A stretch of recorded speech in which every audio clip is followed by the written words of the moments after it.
നമ്മുടെ കേന്ദ്ര സർക്കാരിൻ്റെ അതായത് ministry of electronics and information ടെക്നോളജിയിൽ ഫംഗ്ഷനിങ് ആയിട്ടുള്ള national institute of electronics and information ടെക്നോളജിയുടെ പുതിയൊരു റിക്രൂട്ട്മെൻറ്റ് നോട്ടിഫിക്കേഷൻ വന്നിട്ടുണ്ട്. ഫ്രഷേഴ്സിന് അപ്ലൈ ചെയ്യാം. സയൻറ്റിഫിക് അസിസ്റ്റൻ്റ് എന്ന് പറയുന്ന തസ്തിയിലേക്കാണ് വിളിച്ചിരിക്കുന്നത്. ഇതിലേക്ക് നമുക്ക് അത്യാവശ്യം സാലറിയും ഒട്ടനവധി അലവൻസും ഒക്കെ ഉള്ള പോസ്റ്റാണ്. പെർമനൻറ്റ് വേക്കൻസിയാണ്. നമുക്ക് കേരളത്തിൽ എക്സാം സെൻറ്റർ ഉണ്ട്. അപ്പോൾ ഇതിൻ്റെ ഡീറ്റെയിൽ ആയിട്ടുള്ള വീഡിയോ ആണ് നമ്മൾ പറയുന്നത്. ഇതിലേക്ക് എങ്ങനെയാണ് അപ്ലൈ ചെയ്യുമ്പോഴൊക്കെ ശ്രദ്ധിക്കേണ്ട ഒട്ടനവധി കാര്യങ്ങളുണ്ട്. അതെല്ലാം വിശദമാക്കുന്ന വീഡിയോ ആണ്. വീഡിയോ ഇഷ്ടപ്പെട്ടാൽ നിങ്ങൾ ലൈക്ക് ചെയ്യാൻ മറക്കണ്ട. നമ്മുടെ ചാനൽ നിങ്ങൾ കയറി സബ്സ്ക്രൈബ് ചെയ്യാം. ബെല്ലൈക്കൻ എനേബിൾ ചെയ്ത് വെച്ചാൽ നോട്ടിഫിക്കേഷൻ കറക്റ്റായിട്ട് നിങ്ങൾക്ക് ലഭിക്കും. നേരെ നമുക്ക് ഒഫീഷ്യൽ നോട്ടിഫിക്കേഷനിലേക്ക് വരാം. അപ്പോൾ ഇതിലേക്ക് ഫോട്ടോ ഒക്കെ അപ്ലോഡ് ചെയ്യുമ്പോൾ പ്രത്യേക രീതിയിൽ പറയുന്നുണ്ട്. അതൊക്കെ പ്രത്യേകം ശ്രദ്ധിക്കുക. അതിൻ്റെ കാര്യങ്ങളൊക്കെ ഞാൻ വീഡിയോയിൽ പറയാം കേട്ടോ. അപ്പോൾ നമുക്ക് നോക്കാം ഇതിലേക്ക് വിളിച്ചിരിക്കുന്ന വേക്കൻസിയും കാര്യങ്ങളും. അപ്പോൾ നിങ്ങൾക്കിവിടെ കാണാം വേക്കൻസി ടു ബി ഫില്ലഡ്. അപ്പം ഡയറക്റ്റ് റിക്രൂട്ട്മെൻറ്റ് ബേസിസ് ഇവിടെ കാണാൻ പറ്റും. നിങ്ങൾക്ക് ഇതിൻ്റെ നോട്ടിഫിക്കേഷൻ നമ്പർ നിങ്ങൾക്കിവിടെ അഡ്വർടൈസ്മെൻറ്റ് നമ്പർ ഇവിടെ കാണാൻ പറ്റും. ദ സയൻറ്റിഫിക് അസിസ്റ്റൻ്റ് എന്ന് പറയുന്ന പോസ്റ്റിലേക്കാണ്. പെർമനൻറ്റ് വേക്കൻസിയാണ്. ഇതിൻ്റെ എലിജിബിലിറ്റി ക്രൈറ്റീരിയ ആണ് നമ്മൾ നോക്കുന്നത്. അപ്പോൾ ഈ പറയുന്ന സയൻറ്റിഫിക് അസിസ്റ്റൻറ്റിലേക്ക് ടോട്ടൽ വേക്കൻസി വിളിച്ചിരിക്കുന്നത് 78ഓളം വേക്കൻസിയിലേക്കാണ് വിളിച്ചിരിക്കുന്നത്. അതിൽ ജനറൽ 13, EWCന് 20, SCക്ക് 16, STക്ക് 3, OBCക്ക് 26. അപ്പോൾ നിങ്ങൾക്ക് ഈ റിസർവ്ഡ് വേക്കൻസിയിലേക്ക് അപ്ലൈ ചെയ്യുന്ന ഉദ്യോഗാർത്ഥികൾ എന്ത് ചെയ്യണം വെച്ചാൽ സെൻട്രൽ ഗവൺമെൻറ് പർപ്പസിന് വേണ്ടി തയ്യാറാക്കി അവരുടെ കാറ്റഗറി സർട്ടിഫിക്കറ്റ് അവരുടെ കയ്യിലുണ്ടായിരിക്കണം കേട്ടോ. ഇനി ഇതിലേക്ക് പേ ലെവൽ വരുന്നതും കാണാം. 30,400 മുതൽ 1,12,400 ആണ് ഇതിൻ്റെ സ്കെയിൽ എന്ന് പറയുന്നത്. അപ്പോൾ അത്യാവശ്യം നമുക്ക് സ്റ്റാർട്ടിങ്ങിൽ തന്നെ എന്താണ് അത്യാവശ്യം നല്ല ലെവലിൽ സാലറി ഉള്ള ഒരു പോസ്റ്റാണ്. അത് മാത്രമല്ല ഇതിലേക്കുള്ള ക്വാളിഫിക്കേഷൻ പറയുന്നത് നിങ്ങൾക്ക് ഒന്നെങ്കിൽ BE അല്ലെങ്കിൽ BTech അല്ലെങ്കിൽ MSc ഈ പറഞ്ഞിരിക്കുന്ന ഏതെങ്കിലും ഒരു ക്വാളിഫിക്കേഷൻ ഉണ്ടായിരിക്കുക എന്നുള്ളതാണ്. അത് ഈ പറഞ്ഞിരിക്കുന്നതിൽ ഇതാ ഇവിടെ ലിസ്റ്റ് ചെയ്തിട്ടുണ്ട്. ഏതൊക്കെ ഡിസിപ്ലിനാണ് ഇവിടെ ലിസ്റ്റ് ചെയ്തിട്ടുണ്ട്. ഇതിൽ ഏതെങ്കിലും ഒരു ഡിസിപ്ലിനിൽ നിങ്ങൾ പഠിച്ചാൽ മതി. ഒന്നെങ്കിൽ ഇലക്ട്രോണിക്സ് അല്ലെങ്കിൽ ഇലക്ട്രോണിക്സ് ആൻഡ് കമ്മ്യൂണിക്കേഷൻ അല്ലെങ്കിൽ ഇലക്ട്രോണിക്സ് ആൻഡ് ടെലി കമ്മ്യൂണിക്കേഷൻ അല്ലെങ്കിൽ കമ്പ്യൂട്ടർ സയൻസ് അല്ലെങ്കിൽ കമ്പ്യൂട്ടർ ആൻഡ് നെറ്റ്വർക്കിംഗ് സെക്യൂരിറ്റി അല്ലെങ്കിൽ സോഫ്റ്റ്വെയർ സിസ്റ്റം അല്ലെങ്കിൽ ഇൻഫർമേഷൻ ടെക്നോളജി അല്ലെങ്കിൽ ഇലക്ട്രിക്കൽ അല്ലെങ്കിൽ ഇൻഫോർമാറ്റിക്സ് ഈ പറഞ്ഞിരിക്കുന്ന ഏതെങ്കിലും ഒരു ഡിസിപ്ലിൻ റിലേറ്റഡ് ആയുള്ള ഈ ഡിസിപ്ലിനുമായി ബന്ധപ്പെട്ട് നിങ്ങൾ ഒന്നെങ്കിൽ ബാച്ചലർ ഓഫ് എഞ്ചിനീയറിംഗ് അല്ലെങ്കിൽ ബാച്ചലർ ഓഫ് ടെക്നോളജി അല്ലെങ്കിൽ ഈ പറയുന്ന മാസ്റ്റർ ഓഫ് സയൻസ് ഈ പറയുന്ന ഏതെങ്കിലും ഒരു ക്വാളിഫിക്കേഷൻ ഉണ്ടാക്കിയത് അതായത് ഒന്നെങ്കിൽ BE അല്ലെങ്കിൽ നിങ്ങൾക്ക് BTech അതല്ലെങ്കിൽ നിങ്ങൾക്ക് MSc ഈ പറഞ്ഞിരിക്കുന്ന ഡിസിപ്ലിനിൽ നിങ്ങൾക്ക് ഈ പറഞ്ഞിരിക്കുന്ന MScയോ അതല്ലെങ്കിൽ ഈ പറയുന്ന BEയോ BTechോ നിങ്ങൾ പഠിച്ചു കഴിഞ്ഞിട്ടുണ്ടെങ്കിൽ നിങ്ങൾക്ക് എന്ത് ചെയ്യാം ഇതിലേക്ക് അപ്ലൈ ചെയ്യാം. വേറെ യാതൊരുവിധ എക്സ്പീരിയൻസിൻ്റെ ആവശ്യമില്ല. ഫ്രഷേഴ്സിന് അപ്ലൈ ചെയ്യുന്ന വേക്കൻസിയാണ്.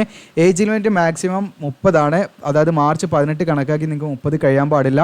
OBC ആണെങ്കിൽ 33 വയസ്സ് വരെ, OBC NC ആണെങ്കിൽ 33 വയസ്സ് വരെ, SC ST ആണെങ്കിൽ നിങ്ങൾക്ക് 35 വയസ്സ് വരെ അപ്ലൈ ചെയ്യാം. PWD ആണെങ്കിൽ 10 വർഷം വരെ ഏജ് റിലാക്സേഷൻ ഉണ്ട്. സെലക്ഷൻ പ്രോസസ്സാണ്. റിട്ടൺ ടെസ്റ്റ് മാത്രമായിരിക്കും. ഇൻ്റർവ്യൂ ഒന്നും ഉണ്ടാവില്ല. ജസ്റ്റ് റിട്ടൺ ടെസ്റ്റ് മാത്രമാണ്.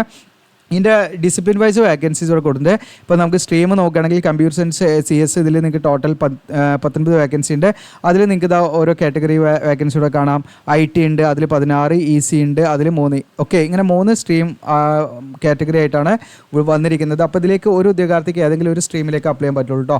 ഒന്ന് CS അപ്ലൈ ചെയ്യുന്നവർക്ക് പിന്നെ IT-ലേക്ക് അപ്ലൈ ചെയ്യാൻ പറ്റില്ല, IT-ൽ അപ്ലൈ ചെയ്യുന്നവർക്ക് CS-ലേക്ക് അപ്ലൈ ചെയ്യാൻ പറ്റില്ല. അപ്പോൾ ഏതെങ്കിലും ഒരു സ്ട്രീമിലേക്ക് നിങ്ങൾക്ക് ഏറ്റവും സ്യൂട്ടബിൾ ആയുള്ള പോസ്റ്റ് നോക്കുക. അതിനനുസരിച്ച് നിങ്ങൾ എന്ത് ചെയ്യുക അതിലേക്ക് അപ്ലൈ ചെയ്യുക കേട്ടോ. ഓക്കെ, പിന്നെ PWDക്ക് സ്യൂട്ടബിൾ ആയുള്ള പോസ്റ്റ് ഇവിടെ കൊടുത്തിട്ടുണ്ട്. ഇനി ഏജ് ലിമിറ്റ് നമ്മൾ പറഞ്ഞു ഈ പറയുന്ന 18/3/2025 കണക്കാക്കി നിങ്ങൾക്ക് 30 വയസ്സാണ് മാക്സിമം ഏജ് ലിമിറ്റ് വരുന്നത്. SC ST ആണെങ്കിൽ നിങ്ങൾക്ക് 5 വർഷം, OBC ആണെങ്കിൽ 3, PWD ആണെങ്കിൽ 15 വർഷം വരെ ഏജ് റിലാക്സേഷൻ അവർക്ക് കൊടുക്കുന്നുണ്ട്. എക്സ് സർവീസ്മാനും ഉണ്ടായിരിക്കും കേട്ടോ. ഇനി ഇവിടെ പ്ലേസ് ഓഫ് പോസ്റ്റിംഗ് എന്ന് പറഞ്ഞാൽ നമുക്ക് ഇന്ത്യയിൽ എവിടെ വേണമെങ്കിലും നമ്മൾ പോസ്റ്റ് ചെയ്യാം. അപ്പോൾ അതിന് തയ്യാറായുള്ളവർ മാത്രം ഇതിലേക്ക് അപ്ലൈ ചെയ്യാം. അതുപോലെ എക്സാം സെൻറ്റർ എന്ന് പറഞ്ഞാൽ നിങ്ങൾക്ക് അവിടെ നമ്മുടെ കേരളത്തിൽ നമുക്ക് കാലിക്കറ്റിലാണ്, കോഴിക്കോടാണ് നിങ്ങൾക്ക് എക്സാം സെൻറ്റർ ഉള്ളത്. പിന്നെ നിങ്ങൾക്ക് പുറത്ത് കണക്കാൻ നിങ്ങൾ നിയറസ്റ്റ് ആയിട്ട് വേണമെങ്കിൽ ബാംഗ്ലൂർ അല്ലെങ്കിൽ ചെന്നൈ ഒക്കെ ഉണ്ട്. അപ്പോൾ നിങ്ങൾക്ക് അവിടെ പോയിട്ട് വേണമെങ്കിലും എക്സാം എഴുതാവുന്നതാണ്. ഇനി ഇതിൻ്റെ സ്കീം ഓഫ് റിട്ടൺ എക്സാമിനേഷൻ ആണ്.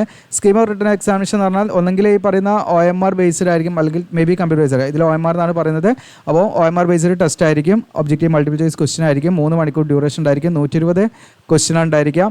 അതിൽ 65% ക്വസ്റ്റ്യൻ നിങ്ങളുടെ ടെക്നിക്കൽ അതായത് നിങ്ങളുടെ ഈ പറയുന്ന മുകളിൽ പറഞ്ഞിരിക്കുന്ന നിങ്ങളുടെ ഗ്രാജുവേഷൻ അല്ലെങ്കിൽ അതായത് എഞ്ചിനീയറിംഗ് ഗ്രാജുവേഷൻ അല്ലെങ്കിൽ ഈ പറയുന്ന MSc അതുമായി ബന്ധപ്പെട്ടുള്ള ക്വസ്റ്റ്യൻസ് ആണ്. അല്ലെങ്കിൽ ആ ഒരു ഡിസിപ്ലിനുമായി ബന്ധപ്പെട്ടുള്ള ക്വസ്റ്റ്യൻ ഉണ്ടാകുക. 35% അത് ജനറൽ ആയുള്ള ക്വസ്റ്റ്യൻ ആണ്. അതിൽ ഈ പറയുന്ന ലോജിക്കൽ അനലിറ്റിക്കൽ റീസണിങ് അതുപോലെ quantitative and qualitative abilities general awareness aptitude ഇതൊക്കെ ഉണ്ട് കേട്ടോ. 35%. ബാക്കി 65% നമ്മുടെ സബ്ജക്റ്റുമായി ബന്ധപ്പെട്ടുള്ള ക്വസ്റ്റ്യൻസ് ഉണ്ടാകുക. സെലക്ഷൻ പ്രോസസ്സാണ്. റിട്ടൺ ടെസ്റ്റിൻ്റെ അടിസ്ഥാനത്തിൽ മാത്രമാണ് ഇതിലേക്കുള്ള സെലക്ഷൻ. എങ്ങനെയാണ് ഇതിലേക്ക് അപ്ലൈ ചെയ്യാൻ വെച്ചാൽ ഓൺലൈനായിട്ടാണ്. ഓൺലൈൻ അപ്ലൈയുടെ സ്റ്റാർട്ടിംഗ് ഡേറ്റ് എന്ന് പറയുന്നത് ഫെബ്രുവരി 17 മുതൽ നിങ്ങൾക്ക് മാർച്ച് 18 ലാസ്റ്റ് ഡേറ്റ് എന്ന് പറയുന്നത്. അപ്പോൾ ഒരു ഉദ്യോഗാർത്ഥി ഏതെങ്കിലും ഒരു സ്ട്രീമിലേക്ക് ഒന്നെങ്കിൽ ES അല്ലെങ്കിൽ CS അല്ലെങ്കിൽ IT ഇതിലേക്ക് ഏതെങ്കിലും ഒന്നിലേക്ക് അപ്ലൈ ചെയ്യാൻ പറ്റുള്ളൂ.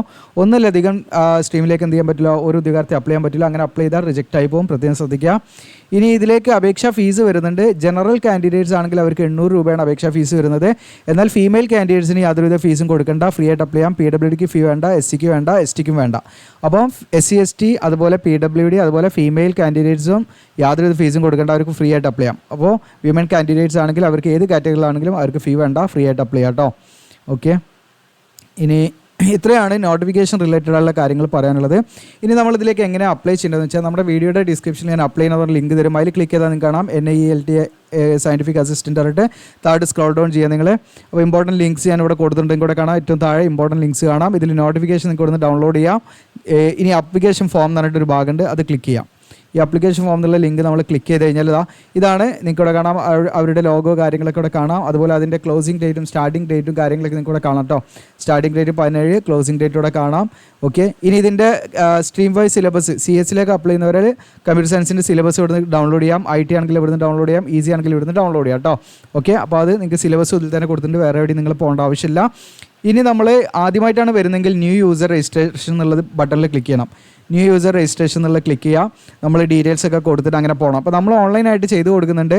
നമ്മുടെ വാട്സപ്പ് ലിങ്കാണ്, ഇതിൽ ക്ലിക്ക് ചെയ്താൽ മതി, നമ്മളെ കോൺടാക്ട് ചെയ്താൽ മതി, സർവീസ് ചാർജ് ഉണ്ടായിരിക്കും കേട്ടോ. അപ്പോൾ ഇനി നമ്മൾ ഓൺലൈനായിട്ട് അപ്ലൈ ചെയ്യുമ്പോൾ നമ്മൾ ശ്രദ്ധിക്കേണ്ട പ്രധാനപ്പെട്ട കാര്യം ഫോട്ടോഗ്രാഫും സിഗ്നേച്ചറും ഇതിലേക്ക് അപ്ലോഡ് ചെയ്യണം. അപ്പോൾ ഫോട്ടോഗ്രാഫിൻ്റെ കാര്യങ്ങൾ ഇതിൽ കൊടുത്തിട്ടുണ്ട്, നിങ്ങൾക്കിവിടെ കാണാം. JPG ഫോർമാറ്റ് ആയിരിക്കണം, അതിൻ്റെ കൂടെ സിഗ്നേച്ചറും പോലെ അറ്റാച്ച് ചെയ്ത രീതിയിലായിരിക്കണം ഫോട്ടോഗ്രാഫ്. അതിന് കറക്റ്റായിട്ട് ഡയമെൻഷൻ ഇവിടെ പറയുന്നുണ്ട്, നിങ്ങൾക്ക് കാണാം. അത് ഞാനിവിടെ കാണിച്ചു തരാം. നിങ്ങൾക്ക് ഇങ്ങനെ നമ്മളൊരു വൈറ്റ് പേപ്പർ എടുക്കുക. ഒരു വൈറ്റ് പേപ്പറിൽ നമ്മൾ സ്കെയിൽ വെച്ചിട്ട് ഇതേപോലെ ഇവർ വരച്ചിരിക്കുന്ന അതേപോലെ നിങ്ങൾ വിടുത്ത് ഇതൊന്നും ഇവിടെ എഴുതേണ്ട ആവശ്യമില്ല. നിങ്ങളിതാ ഈ ഒരു കോളംസ് എങ്ങനെ വരച്ചിരിക്കുന്നത് അതേപോലെ നിങ്ങൾ ആ ഒരു കള്ളി അതേപോലെ വരയ്ക്കുക നിങ്ങൾ. ഓക്കെ, ഞാനിവിടെ മൗസ് ഉപയോഗിച്ചിട്ടോ. അങ്ങനെ നമ്മൾ വരയ്ക്കുക, മെഷർമെൻറ്റ് എടുത്ത് വരയ്ക്കണം. സ്കെയിലിൽ 3.5 സെൻറ്റിമീറ്റർ വീതിയിൽ നിങ്ങൾ വരയ്ക്കുക, വീതി വരയ്ക്കുക. നീളം നിങ്ങൾ വരയ്ക്കേണ്ടത് 4.5 സെൻറ്റിമീറ്റർ ആദ്യം വരയ്ക്കുക. ഓക്കെ, 4.5 സെൻറ്റിമീറ്റർ മാർക്ക് ചെയ്യാം. ഇവിടെ ഇങ്ങോട്ട് 4.5 സെൻറ്റിമീറ്റർ മാർക്ക് ചെയ്യാം. ബാക്കി 1.5 സെൻറ്റിമീറ്റർ ഇങ്ങോട്ട് മാർക്ക് ചെയ്തിട്ട് ഇങ്ങനെ വരയ്ക്കാം. എന്നിട്ട് ഈ പറയുന്ന സ്പേസിൽ നമ്മുടെ പാസ്പോർട്ട് സൈസ് ഫോട്ടോഗ്രാഫ് ഇവിടെ ഒട്ടിക്കുക. അതിന് താഴെ നമ്മുടെ സിഗ്നേച്ചർ ബ്ലാക്ക് ഇങ്ക് കൊണ്ട് കേട്ടോ. അവിടെ പ്രത്യേകം പറയുന്നുണ്ട്, ഇതിവിടെ പറയുന്നുണ്ട്, നിങ്ങൾക്ക് കാണാം ബ്ലാക്ക് പെൻ കേട്ടോ. ബ്ലാക്ക് ഇങ്ക് കൊണ്ടായിരിക്കണം നമ്മൾ സൈൻ ചെയ്യേണ്ടത്. അപ്പോൾ ഒന്നുകൂടെ ഞാൻ പറയാം, നമ്മൾ ആദ്യം ചെയ്യേണ്ടത് ഫോട്ടോഗ്രാഫ് നേരിട്ട് ഇതിലേക്ക് അപ്ലോഡ് ചെയ്യല്ല വേണ്ടത്. നമ്മളൊരു വൈറ്റ് പേപ്പർ, ഒരു A4 ഷീറ്റ് എടുക്കുക, അതാണ് നല്ലത്. ആ A4 ഷീറ്റിൽ നിങ്ങൾ എന്ത് ചെയ്യുക, സ്കെയിൽ വെച്ചിട്ട് വിടുത്ത് 3.5 സെൻറ്റിമീറ്റർ എടുക്കാം. ദെൻ ലെങ്ത്ത് ഇതിൻ്റെ ഹൈറ്റ് നമ്മൾ എടുക്കേണ്ടത് 4.5 സെൻറ്റിമീറ്റർ ആണ്. അങ്ങനെ 4.5 സെൻറ്റിമീറ്റർ നമ്മൾ ഹൈറ്റ് എടുക്കാം. എന്നിട്ട് അതിനോട് ജോയിൻ ചെയ്തിട്ട് തന്നെ നമ്മൾ സിഗ്നേച്ചറിനുള്ള ഒരു സ്പേസും പാട് ഇടണം. അതായത് വിടുത്ത് സെയിം തന്നെയാണ്, 3.5 സെൻറ്റിമീറ്ററാണ് സിഗ്നേച്ചറിൻ്റെ കൂടെ കാണാൻ നിങ്ങൾക്ക്. ഓക്കെ, സിഗ്നേച്ചറിൻ്റെ ഡയമെൻഷൻ 3.5 സെൻറ്റിമീറ്റർ വിടുത്തും 1.5 സെൻറ്റിമീറ്റർ ഹൈറ്റാണ്. അപ്പോൾ 1.5 സെൻറ്റിമീറ്ററോടെ ഹൈറ്റ് മെഷർ ചെയ്തിട്ട് ഈ ഒരു വരെ ഇവിടെയും നമ്മൾ വരയ്ക്കുക. എന്നിട്ട് നമ്മൾ എന്ത് ചെയ്ത് ജോയിൻ ചെയ്യുക. ഇങ്ങനെ കിട്ടും നമുക്ക്. ഇതിൽ ഇവർ കാണിച്ചിരിക്കുന്ന ഇതേപോലെ നമുക്ക് കോളം കിട്ടും. ഇവിടെ നിങ്ങളുടെ ഫോട്ടോ ഒട്ടിക്കുക, ഇവിടെ നിങ്ങളുടെ സിഗ്നേച്ചർ.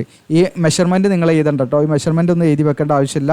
നിങ്ങൾ കറക്റ്റ് ആ മെഷർമെൻറ്റ് എടുത്താൽ മതി. എടുത്തിട്ട് ഇതേമാതിരി ഒരു കോളം വരച്ച് നിങ്ങൾ എന്ത് ചെയ്യുക, അതിൽ നിങ്ങൾ നിങ്ങളുടെ ഫോട്ടോ ഒട്ടിക്കുക. ഫസ്റ്റ് ഇതിൽ സിഗ്നേച്ചർ ബ്ലാക്ക് ഇങ്ക് കൊണ്ട് സൈൻ ചെയ്യുക. ഇത്രയും കാര്യങ്ങൾ ഇത് ചെയ്തിട്ട് നമ്മൾ എന്ത് ചെയ്യണം, ഈ ഭാഗം സ്കാൻ ചെയ്യണം. ഓക്കെ, നിങ്ങളുടെ മൊബൈൽ ഉപയോഗിച്ച് ചെയ്യാൻ നിങ്ങൾക്ക് സ്കാൻ ചെയ്തിട്ട് നിങ്ങൾ എന്ത് ചെയ്യണം, അപ്ലോഡ് ചെയ്യണം. അതായത് ഒറ്റ ആ ഒരു പിക്ചറായിട്ട് തന്നെ നിങ്ങൾ ഒരു സിംഗിൾ ഇമേജ് ആയിട്ട് തന്നെ നിങ്ങൾ എന്ത് ചെയ്യണം, അത് മൊത്തത്തിൽ സ്കാൻ ചെയ്തിട്ട് അപ്ലോഡ് ചെയ്യണം കേട്ടോ. ഞാൻ പറഞ്ഞ കാര്യം നിങ്ങൾക്ക് മനസ്സിലായിട്ടുണ്ടെന്ന് വിചാരിക്കുന്നു.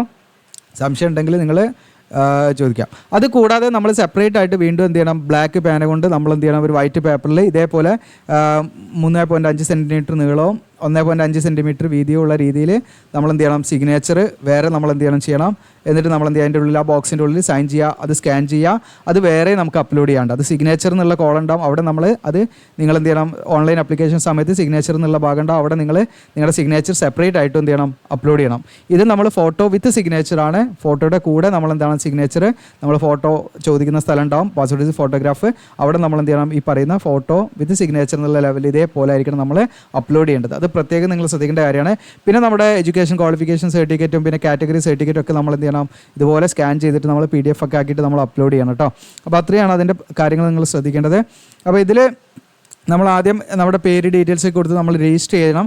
രജിസ്റ്റർ ചെയ്ത് കഴിഞ്ഞതിന് ശേഷമാണ് നമ്മൾ ഇതിലേക്ക് അപ്ലൈ ചെയ്യേണ്ടത്. നമ്മൾ ഓൺലൈനായിട്ട് ചെയ്ത് കൊടുക്കുന്നുണ്ട്. നിങ്ങൾക്ക് ഇങ്ങനെ ചെയ്ത് പോയാൽ മതി, ജസ്റ്റ് മൊബൈലൊക്കെ ഉപയോഗിച്ച് നിങ്ങൾക്ക് ചെയ്യാം. ഓക്കെ, എന്തെങ്കിലും ഡൗട്ട് ഉണ്ടോ ചോദിക്കാവുന്നതാണ്. നമ്മൾ ഓൺലൈനായിട്ട് ചെയ്ത് കൊടുക്കുന്നുണ്ട്. നിങ്ങൾക്ക് വാട്സപ്പ് ലിങ്ക് ഇതിൽ കണക്ട് ചെയ്യാവുന്നതാണ് കേട്ടോ. അപ്പോൾ നിങ്ങൾക്ക് വീഡിയോ ഇഷ്ടപ്പെട്ടാൽ ലൈക്ക് ചെയ്യുക, ഷെയർ ചെയ്യുക. Thank you.